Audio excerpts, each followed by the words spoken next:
على أشرف الأنبياء والمرسلين سيدنا محمد حبيب رب العالمين وعلى آله وصحبه أجمعين.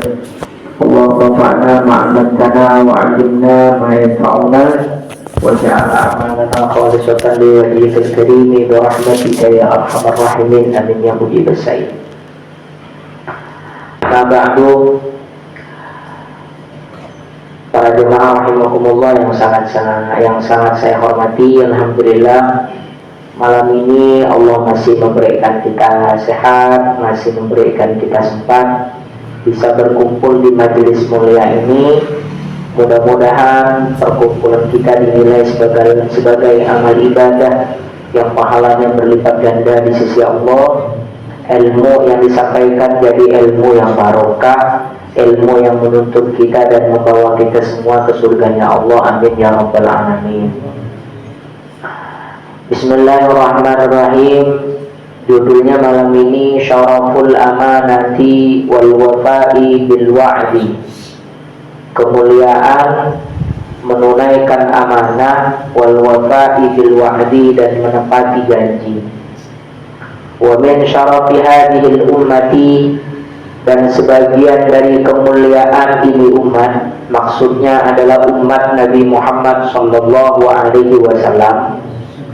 Keistimewaan di antara keistimewaan yang Allah berikan kepada kita, sesuatu ja'alahu Allah ta'ala minas thawabi wal fadli, yang mana Allah telah menjadikan sesuatu tersebut dari pahala dan keutamaan liman anjazal wa'da wal amanata, bagi orang yang menunaikan atau menyelesaikan janji dan amanah.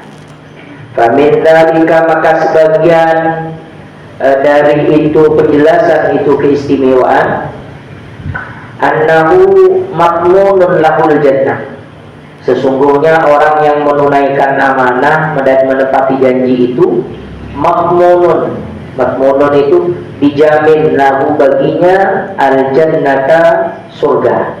Kama jaa fil hadits alladhi rawahu Ubadah ibn Samit an Rasulillah, dari Rasulullah sallallahu alaihi wasallam, itmanu,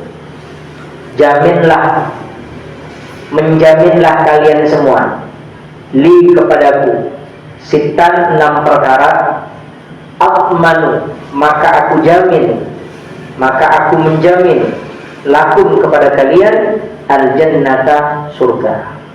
Kata Nabi, kalian jamin saya 6 perkara. Kalau kalian bisa menjamin 6 perkara bisa diamalkan, maka saya jamin kalian itu surga, masuk surga. Yang pertama kata Rasulullah, usduqu idza haddatsu, jujurlah idza haddatsu, ketika kalian bicara. Kalau bicara, kalau ngomong, kalau berucap, jujurlah. Wa kunu ma'as shadiqin, dalam Quran itu kan, beradalah kalian semua bersama orang-orang yang jujur. Jujur itu Pak, mudah diucapkan tapi berat pengamalannya, berat sekali. Nah, sampai usduqu idza haddatstum itu dulu pernah dijadikan pesan terakhir ibunya Syekh Abdul Qadir Jailani kepada beliau. Jadi Syekh Abdul Qadir Jailani itu waliullah itu suatu saat kan hidup yatim, itu ngambil rumput Pak untuk makanan sapinya. Kalau di zaman Arab makanan ontaknya, mengambilkan tanaman makanannya, mengambil rumput. Ternyata yang dirawat pada waktu itu oleh beliau dalam sejarah itu sapi. Ternyata ketika selesai mengambil rumput Pak, diberikan makan ke sapi, sapi itu bisa ngomong. Kata sapi itu, wahai Abdul Qadir, pangkat kamu bukan tukang ngarit, tukang ngambil rumput. Pangkat kamu itu Allah akan menjadikan kamu orang yang berilmu. Jadi diajar, dikasih tahu sama sapi bahwa pekerjaan itu bukan pangkat kamu. Karena mendengar ada Sapi bisa ngomong Pak, tapi bukan macam yang cerita sekarang yang banyak viral bisa ngerti suara semut itu Pak, bukan yang itu. Beda cerita lah Pak. Ini Syekh Abdul Qadir Jalani lari naik ke atas tingkatnya. Ketika naik ke atas tingkat itu dengan izin Allah, dari rumahnya Irak itu bisa nampak Ka'bah Baitullah yang di Mekah. Syekh Abdul Qadir Jalani jauh tempatnya. Setelah itu berkeinginan, karena dulu di zaman Syekh Abdul Qadir Jalani itu pusat pendidikan keilmuan Islam itu ada di Mekah dan Madinah. Ulama-ulama berkumpul di sana. Maka Syekh Abdul Qadir Jalani itu kepengen beliau berangkat ke Mekah. Kenapa? Cari ilmu. Akhirnya mengutarakan kepada ibunya. Ibunya tinggal sendiri karena memang yatim Syekh Abdul Qadir Jalani. Kalau ditinggal Syekh Abdul Qadir Jalani maka tinggal sendiri. Mengaturkan kepada ibunya, wahai ibu, jikalau engkau mengizinkan, saya ingin ikut orang-orang yang berdagang ke Mekah. Untuk apa? Kamu ingin berdagang, wahai Abdul Qadir? Bukan ibu, saya ingin menuntut ilmu dan belajar di sana. Kalau ibu mengizinkan, ibunya dengan berat hati mengizinkan, dibekalilah emas dinar itu uang logam yang terbuat dari emas, kurang lebih 4.000 dinar. Supaya tak hilang Pak, dijahit oleh ibunya, ditaruh di dalam baju yang kantong bajunya di dalam. Kan biasa ada kantong baju yang di dalam, dijahitkan di dalam. Jadi itu tak bisa diambil kecuali sampai nanti di Mekah. Supaya tak hilang. Kalau ditaruh di kantong baju yang biasa takut hilang, takut jatuh. Jadi dijahit, ditaruh di dalam kantong baju yang di dalam. Akhirnya sampai waktunya berangkat ikut orang yang berdagang ini, para pedagang. Di tengah perjalanan, Syekh Abdul Qadir Jalani dan rombongan itu dirampok. Wah, banyak perampok di padang pasir dirampok. Habis dijarah semuanya, diambil semua. Nah, perampok tuh ngomong begini, wahai para pedagang semuanya yang ada di sini, apakah masih ada harta kalian yang tersisa? Yang lain diam. Syekh Abdul Qadir Jalani itu jawab. Kata Syekh Abdul Qadir Jalani itu yang masih kecil itu, Abdul Qadir kecil itu jawab, ada Pak, ini masih ada dalam baju saya, 4.000 dinar. Akhirnya sama ketua dagangnya dikasih tahu, kenapa kamu ngomong begini? Ini kan uang kamu, kenapa kamu beritahu? Padahal kamu sudah selamat, tidak akan dirampok. Seandainya seandainya kamu tadi itu diam. Dia bilang kepada ketua rombongan itu, mohon maaf Pak, saya sebelum berangkat ibu itu pesan. Kata ibu, usduku idza haddatsu. Kamu mesti jujur ketika kamu bicara. Itu dipegang. Jadi dia tak berani ngomong tidak. Karena ibunya sudah pesan, kamu harus jujur ketika kamu bicara. Ditanya apakah masih ada, ya jawab ada. Akhirnya diambil, dipotong karena dijahit, dipotong oleh si perampok itu. Yang mengambil itu anak buahnya. Sedangkan ketua perampoknya itu tertegun, bingung. Selama dia merampok, tak pernah ada orang yang dirampok itu jujur Pak. Pasti nama orang merampok kalau perlu disembunyikan ya. Ini malah diberitahu. Aneh dia. Akhirnya nanya lagi, wahai anak kecil, siapa nama kamu? Diberitahu. Dari mana kamu asalnya? Dari ini. Tadi kamu dibilang ketika saya bertanya seperti itu, tadi kenapa kamu memberitahu? Kan uang kamu diambil. Kata anak itu, ibu saya berpesan supaya saya itu jujur ketika bicara dimanapun saya berada. Meskipun ibu saya tak tahu kalau saya ini tidak jujur. Seandainya saya berbohong, bisa, kata Syekh Abdul Qadir Jalani. Seandainya saya berbohong, tidak menuruti apa yang dikatakan ibu, bisa. Cuman Allah Ta'ala itu tahu. Meskipun saya bilang jujur padahal saya bohong, mungkin ibu saya tak tahu, tapi Allah Ta'ala itu tahu. Meskipun ibu saya tak tahu apa yang terjadi saat ini, saya akan tetap jujur. Bahasa itu berbareng dengan hidayah. Ketua perampok itu mikir, Pak. Ingat ya, oh iya, pekerjaan saya ini dosa. Mungkin orang lain tak tahu kalau saya perampok, tapi Allah Ta'ala itu tahu. Akhirnya dibalikkan. Kata ketua perampok, wahai anak buah, apa yang telah kamu ambil semuanya, balikkan semuanya. Kok bisa begitu, ketua? Kata anak buahnya. Pokoknya balikkan semua. Mulai saat ini saya nak berhenti merampok. Saya nak ikut budak kecil ini, nak kemana dia pergi, saya ikut. Akhirnya bertaubat, ikut ke Mekah, belajar. Syekh Abdul Qadir jadi ulama, orang ini juga jadi orang soleh, jadi ulama. Yang asalnya perampok tadi, barokahnya berjujur itu. Usduqu idza hadastum. Meskipun dalam riwayat ini yang mesti kita pahami bahwasanya menunjukkan betapa keistimewaannya Syekh Abdul Qadir ini. Jadi dulu Pak, waktu lahir dalam manaqibnya, waktu lahir Syekh Abdul Qadir Jilani itu lahir pas tanggal 1 Ramadan, 1 bulan puasa. Orang itu berbeda pendapat. Ada yang bilang hari ini tanggal 1 Ramadan, ada yang bilang hari ini masih 30 Sya'ban. Pokoknya berdebat dulu, kan belum ada Ru'yatul Hilal, belum ada itu. Akhirnya ada orang yang bilang hari ini ada bayi lahir. Kita tengok bayi ini. Kalau bayi ini mau disusui, hari ini mau dia disusui oleh ibunya, berarti belum masuk bulan Ramadan, masih bulan Sya'ban. Tapi kalau bayi ini tak mau disusui, tak mau dia, berarti sudah masuk bulan puasa. Datang semua ulama, nengok, menyaksikan, nunggu di luar. Ada perempuan yang menyaksikan apakah bayi kecil ini mau disusui atau tidak. Ternyata tak mau, Pak. Pokoknya 1 hari itu padahal dia baru lahir, tak mau disusui.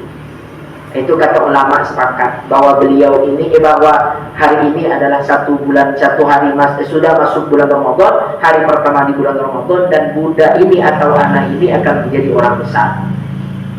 Diberilah nama Abdul Qadir Al-Jilani. Kalimat yang tepat kalau kita baca itu bukan Al-Jailani, tapi Al-Jilani. Jadi kalau Bapak baca Syekh, misalnya baca Rasul itu Syekh Abdul Qadir Al-Jilani, jangan Al-Jailani.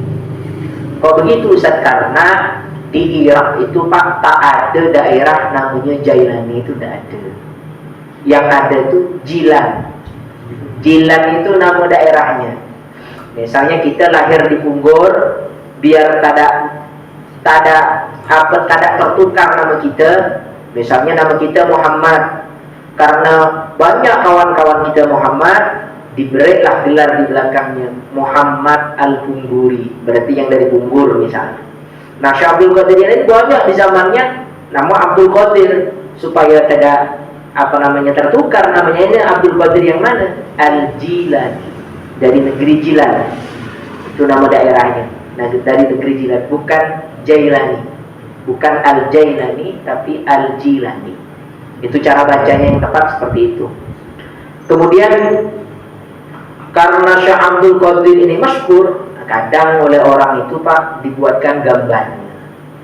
Kalau Bapak ketemu gambar-gambar yang beredar itu bukan Pak, bukan Syekh Abdul Qadir Jilani. Oh tolong, saya pernah ketemu tuh 2 gambar dikasih nama Syekh Abdul Qadir Jilani. Satu tak pakai songkok, botak gitu. Wah, pakai pakai baju gamis. Satu. Ada yang pakai imamah. Nah, itu semuanya itu namanya betul Abdul Qadir, betul namanya, tapi bukan Al-Jilani. Supaya laku, nah biasanya dibuatlah seperti itu. Sama dengan gambar sahabat. Jadi kalau Bapak ada orang jual gambar sahabat itu, jangan Bapak yakini gambarnya seperti itu orangnya, enggak. Itu hanya ilustrasi. Jadi orang itu melukis, membayangkan Abu Bakar macam ini, tapi bukan itu. Dan mesti dikasih tahu, kalau ada orang menjual begitu, mesti dikasih tahu bahwa itu bukan gambar aslinya, itu ilustrasi saja, atau hayalan atau bayangan. Nah itu Syekh Abdul Qadir Jilani, mudah-mudahan kita dapat melangkah itu ya. Inda dzikri sholihin, kalau kita bercerita tentang orang-orang soleh, itu pasti tatanazzalur rahmat, turun rahmat Allah Subhanahu wa taala kepada kita. Jadi pertama itu jujur. Meskipun tak semua jujur itu bagus. Jujur itu bagus, Pak. Tapi tak semua jujur bagus. Justru ada dalam satu keadaan bohong itu wajib, jujur itu dosa.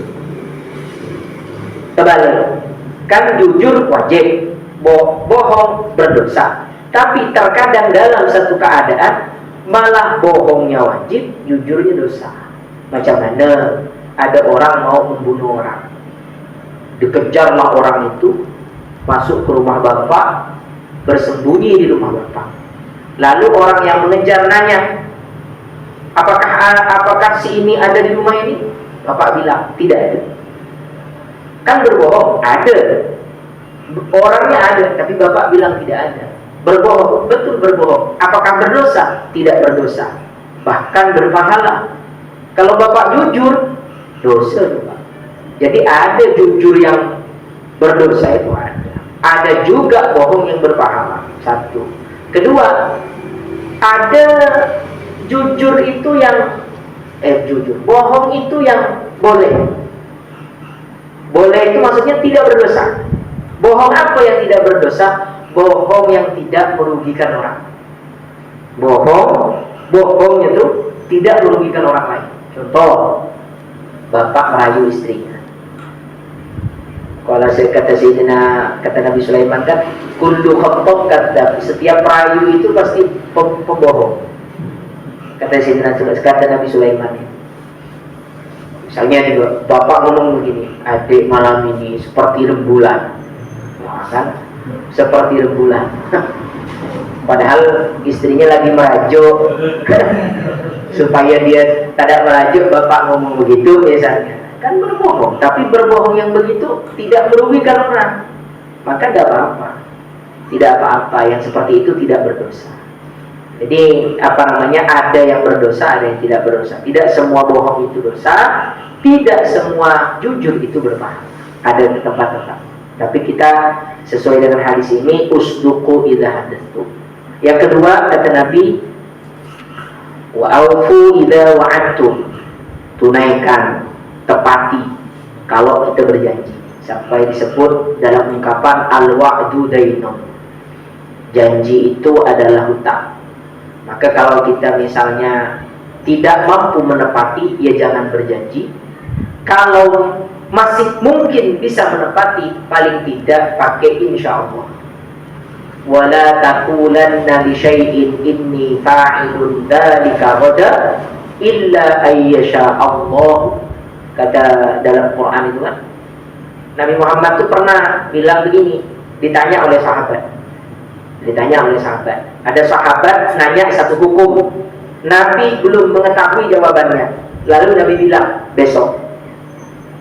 Ternyata besok didatangi, sahabat datang lagi, wahai Rasulullah, gimana jawabannya? Besok, kata Nabi. Besok lagi. Besok. Akhirnya datang ayat, kalau kamu berjanji dengan seseorang, jangan bilang besok, tapi bilanglah insya Allah besok. Tuh. Tapi jangan menjadikan insya Allah itu alasan tidak menepati janji, Pak. Itu dijadikan alasan. Udah memang niat tidak menepati janji, masih ngomong insya Allah. Lebih bagus kita terang-terangan di awal daripada kita insya Allah memberi harapan kepada orang lain, tapi bahasanya itu PHP, pemberian harapan palsu. Jangan yang seperti itu. Jadi janji itu penting. Dan Rasulullah itu sangat dengan janji yang beliau pegang itu luar biasa. Kan pernah terjadi ya Allah, terakhirnya Rasulullah, pidato terakhir Nabi ketika beliau sudah sakit, datang sahabat. Datang Rasulullah memanggil Bilal. Wahai Bilal, bawa aku. Jadi Rasulullah sudah tidak bisa berjalan, jadi digotong, dipangku oleh Bilal dengan sahabat yang bernama Fadil bin Abbas, sepupunya.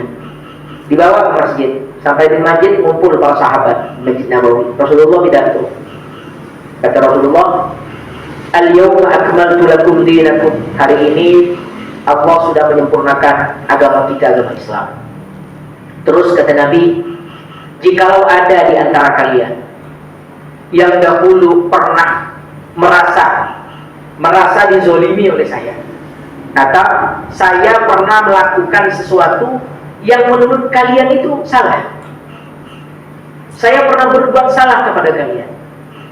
Kalau ada di antara kalian yang saya pernah berbuat salah kepada kalian, menzolimi kalian, maka sebelum Allah menghukumku, aku memberikan kesempatan kepada kalian untuk membalasnya hari ini kepadaku. Kalau misalnya dulu pernah dizolimi Nabi, balas sekarang, kata Rasulullah. Rasulullah sudah berjanji. Tapi kan tak mungkin Rasulullah punya salah, Pak. Akhirnya ada seorang sahabat namanya Sawad.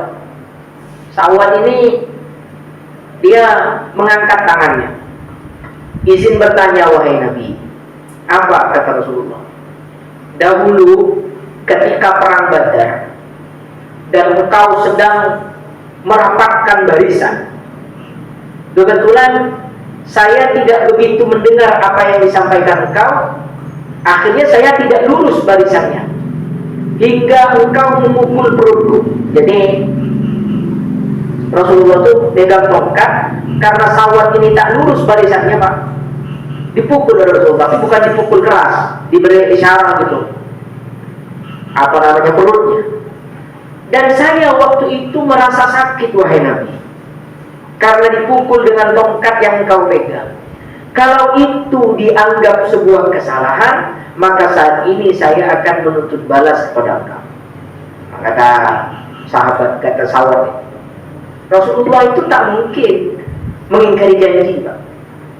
Meskipun begitu, Nabi bilang untuk menepati janjinya. Kata Rasulullah, iya silakan, itu termasuk kesalahan saya dan engkau berhak untuk menunaikan atau membalas apa yang pernah dulu engkau rasakan untuk dibalaskan kepada saya.